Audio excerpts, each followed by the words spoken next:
मुझे नहीं लगता है कि अगर कर्पूरी आज जिंदा होते तो उन विचारधारा के लोगों से भारत रत्न लेते।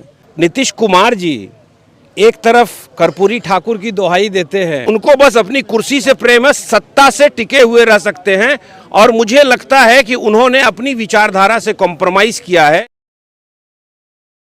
बिहार में राहुल गांधी है, मगर बिहार में सत्ता का परिवर्तन हो चुका है। कांग्रेस वाले नाराज है, जदयू के लोग तो है नाराज नहीं है, ना ही खुश है, मगर राजद के खेमे में उदासी जरूर छाई हुई, क्योंकि 17 महीना के अंदर सत्ता परिवर्तन हो गया। नीतीश कुमार उतनी मर्तबा बदले हैं जितनी मर्तबा पाकिस्तान के क्रिकेट टीम का कप्तान बदलता है। उसी तरह से उमर खान जी है, और उमर खान जो है कांग्रेस के माइनॉरिटी से जुड़े हुए हैं, झारखंड के प्रभारी भी हैं, और उनके साथ काफी सारे कांग्रेस के कार्यकर्ता है। उमर भाई, सत्ता का खेल बदल रहा है, सत्ता परिवर्तित हो चुका है। नीतीश बाबू मुख्यमंत्री बने हैं, मुख्यमंत्री बनने के लिए उन्होंने मुख्यमंत्री से इस्तीफा दिया है। तो उमर खान, आप लोग बिहार वासी कैसे देख रहे हैं इस फैसले को? देखिए, लड़ाई राहुल गांधी विचारधारा की लड़ रहे हैं। पत्रकार महोदय, आज 30 जनवरी है। एक वैसी विचारधारा जिसने फादर ऑफ नेशन की हत्या की। राहुल गांधी पहले कन्याकुमारी से कश्मीर तक निकले थे। उस सुंदर कांग्रेस की जो सेकुलर और प्रोग्रेसिव विचारधारा है उसको आम जनमानस के बीच में फैलाने के लिए अब नीतीश कुमार जी एक तरफ कर्पूरी ठाकुर की दोहाई देते हैं और बोलते हैं कि भारत रत्न दिया। कर्पूरी ठाकुर के इतिहास को अगर जानेंगे आप, मुझे नहीं लगता है कि अगर कर्पूरी आज जिंदा होते तो उन विचारधारा के लोगों से भारत रत्न लेते। तो पूंजीवाद और फांसीवाद की गोद में अगर समाजवादी विचारधारा से पैदा हुआ नेता जाके बैठ जाता है तो सोच लीजिए राजनीति का स्तर कितना गिर गया है।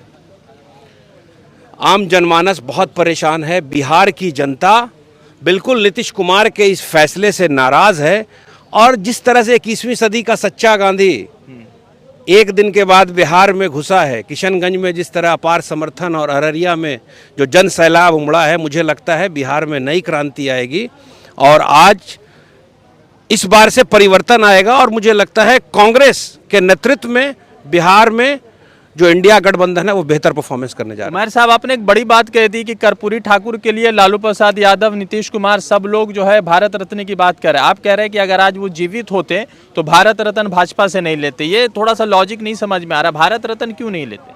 कर्पूरी ठाकुर जी बिहार के मुख्यमंत्री थे ना जी, तो उन्होंने रिजर्वेशन की बात की थी। कपिलनाथ मिश्रा जी जो भारतीय जनता पार्टी के नेता थे, उन्होंने समर्थन वापस ले लिया था।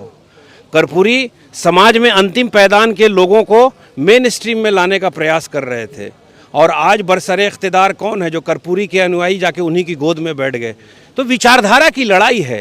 राहुल गांधी इस देश की सुंदर सेकुलर और प्रोग्रेसिव विचारधारा को जिंदा करने के लिए सड़क पे संघर्ष कर रहे हैं, आम जनमानस को जगाने का प्रयास कर रहे हैं। जब देश की वर्तमान सत्ता तमाम संवैधानिक संस्थाओं पर काबिज हो चुकी है, लोकतंत्र दम तोड़ रहा है, तो संविधान और लोकतंत्र को बचाने के लिए 21वीं सदी का सच्चा गांधी जब निकल पड़ा है, तो मुझे लगता है कि किसी भी क्रांति को लाने के लिए एक ही आदमी नेतृत्व करता है, और राहुल गांधी जो क्रांति ला रहे हैं, मुझे लगता है कि मुद्दे की राजनीति फिर से हिंदुस्तान में जिंदा होगी। और क्योंकि क्रांति की धरती बिहार है, बिहार से ही वो फजा बहेगी और 24 में परिवर्तन आएगा। राहुल गांधी ने कल अशफाकुल्ला मैदान से कहा, शहीद अशफाकुल्ला मैदान से, कि बिहार की तरफ लोग आस लगाकर देख रहे हैं कि आप ये बताइए कि सामाजिक न्याय के जो काफ़ी बड़े योद्धा रहे, चाहे राम मनोहर लोहिया, कर्पूरी ठाकुर या लालू प्रसाद यादव जी जीवित है वो, तो उनसे कह रहे हैं कि आपकी तरफ देख रहे हैं, आप सामाजिक न्याय की बात कीजिएगा। तो राहुल गांधी भी तो कास्ट सेंसस में हिंदुओं को बांट रहे, ऐसा मतलब आरोप भाजपा ने लगाया। बांटने की बात नहीं है। देखिए, गांधी का मंत्र क्या था? गांधी ने जब मुल्क आज़ाद हुआ था तो सरकार के तमाम सम्मानित नेताओं से कहा था कि हमारे पास एक मंत्र है, सरकार की जो भी पॉलिसी बने जो समाज में अंतिम पैदान पे बैठा हुआ है उसको मेन स्ट्रीम में लाने के लिए। तो राहुल गांधी ने जो बात बोली उसको एक्सप्लेन किया है। किशनगंज की अशफाकुल्ला खान मैदान में उन्होंने एक्सप्लेन किया है कि 90 सेक्रेटरीज हैं, कैबिनेट सेक्रेटरीज, जिसमें 4 सिर्फ ओबीसी के लोग हैं। जितना बजट होता है भारत का उसका 5% ओबीसी के हाथ में है। तो जो अंतिम पैदान पर बैठे हैं उनको मेन स्ट्रीम में लाने के लिए, प्रेशर बनाने के लिए सरकार पर जातीय जनगणना की बात हो रही है कि जिनकी आबादी है उनको उस हिसाब से उनका अधिकार भी मिलना चाहिए और न्याय मिलना चाहिए। कौन सा न्याय? जो संविधान की जो प्रस्तावना है उसमें लिखा हुआ है, सामाजिक, आर्थिक और राजनीतिक न्याय की बात। उसी न्याय के लिए ये भारत जोड़ो न्याय यात्रा निकली। पलटी मारने की जब खबर आपको मिली तो कैसा पहला रिएक्शन क्या था, क्या मन में आ रहा था? मतलब ये तो मुझे बड़ा आश्चर्य हुआ कि प्रधानमंत्री वगैरह जो है हमेशा कहते थे कि हम नीतीश कुमार को लेंगे नहीं, नीतीश बाबू ने कहा कि मर जाएंगे मिट जाएंगे, भाजपा में नहीं जाएंगे। तो क्या लगा कि मतलब पहला रिएक्शन क्या था जब आपने देखा? तो ये तो अभी जीवित है, उन्हीं से पूछना चाहिए पत्रकारों को कि नहीं, आपका वक्तव्य था कि मर जाएंगे और मगर भाजपा के साथ नहीं जाएंगे। स्वार्थ की राजनीति कर रहे हैं, कुर्सी से प्रेम है, न कोई समाजवाद है, न कोई मतलब न्याय की बात है। उनको बस अपनी कुर्सी से प्रेम है, सत्ता से टिके हुए रह सकते हैं। और मुझे लगता है कि उन्होंने अपनी विचारधारा से कॉम्प्रोमाइज़ किया है। जिस समाजवाद के संघर्ष से वो यहाँ तक पहुँचे हैं, उससे कॉम्प्रोमाइज़ करके आज के इस भारत में, जब आदरणीय मोदी जी के नेतृत्व में वो जाके उनकी गोद में बैठ गए उस फांसीवाद और पूंजीवाद ताकतों में, तो भारतवर्ष की जनता को फैसला करना है कि भारतवर्ष के संविधान को बचाने की और लोकतंत्र को बचाने की जो लड़ाई लड़ रहा है योद्धा, जो सच्चा गांधी है 21वीं सदी का, उसके नेतृत्व में आना है या उस तरह की ताकत के साथ रहना है जो संविधान को तार तार कर रही है, विभाजन कर रही है, लोगों के मौलिक अधिकार को हनन कर रही है। ईडी का कल बैठक हो गया 10 घंटा, लालू जी को बैठा लिए 10 घंटा। तो ईडी को कैसे देखते? ईडी को लेकर आपके नेता कह रहे हैं, कांग्रेस के नेता, कि ईडी भाजपा की टीम है जो इलेक्शन के वक्त काम करती है। हम नहीं कह रहे हैं, पूरे भारत की आम जनमानस देख रही है कि ईडी, सीबीआई और आईटी का दुरुपयोग कैसे होता है।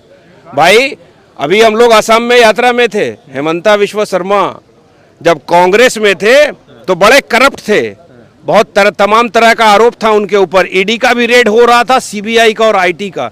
जब वो मोदी जी की गोद में जाके बैठ गए तो बिल्कुल स्वच्छ हो गए। वो भाजपा का जो वॉशिंग पाउडर है ना, उससे धुल जाते हैं। तो भारतवर्ष की जनता को तय करना है कि क्रोनी कैपिटलिज्म को डेवलप करके मुल्क को आर्थिक गुलामी की तरफ ले जाया जा रहा है। दुनिया का इतना कर्ज बढ़ चुका है पत्रकार महोदय कि आज भारतवर्ष में जो बच्चा जन्म ले रहा है उसके पास 1,50,000 रुपये कर्ज लेके जन्म ले रहा है।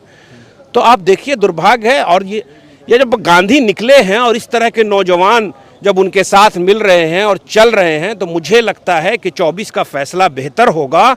और फिर उसी तरह से समाज के हर वर्ग को साथ लेकर चल के बिहार का, हिंदुस्तान के सुंदर संविधान और लोगों के अधिकार की रक्षा करके जो विकास का कार्य होगा, तो इसी गांधी के नेतृत्व में संभव है। तो उमर खान साहब थे, झारखंड के प्रभारी है माइनॉरिटी के, लगातार इनसे बातचीत हो रही थी। रज़ा अंसारी की रिपोर्ट। द इंडियन खबर, सच आपके सामने।